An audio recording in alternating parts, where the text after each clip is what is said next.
Right, clients asked me whilst I'm here to look at this socket. They've replaced them all themselves, and in doing so, this socket doesn't work and this socket doesn't work. And it's wired, or on the fuse board, it's wired as sockets front and sockets rear. Now I quickly tested them, and I got no continuity on the line, which could explain it. I have on the neutral, and I have on the CPC. I've got ring continuity. I'm only roughly tested it. I'm not getting my mega out. It's only a quick, like, oh, can you just look at these sockets, you know? So I probe snips, you know, terminal. So that's probably going to explain it. So I'm going to look upstairs because it says sockets front. So I wonder if it goes up and then down, you know, and he's, I don't know, he's fucked something up upstairs.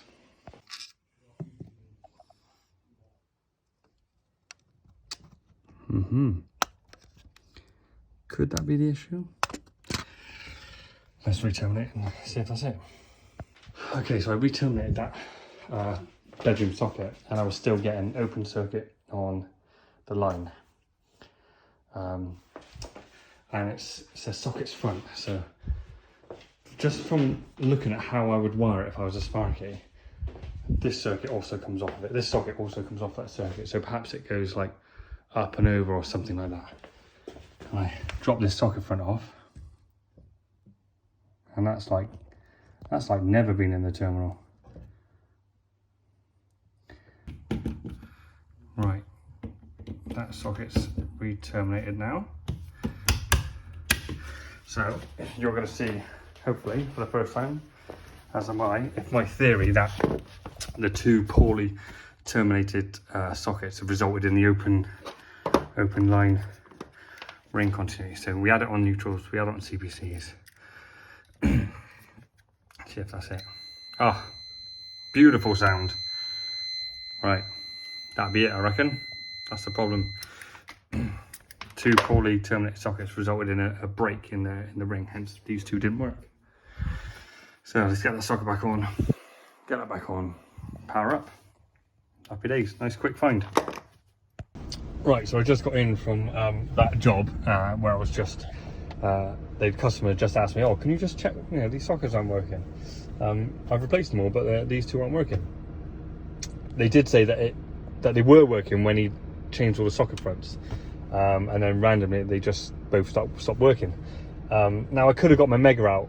I just had my probes with me, so there was, you know, it was a bit of pot luck and a bit of experience involved in finding that fault. I'm not teaching you how to suck eggs. Most of you know how to fucking test a ring final circuit, but if you know, like it, that's cool. If you're fucking bored, just fucking skip by. I don't fucking care. But when the client said two sockets were not working and they were dead completely with my socket tester, I knew that it was more involved than just simple, just because of, you know, the principle of how a ring final is wired.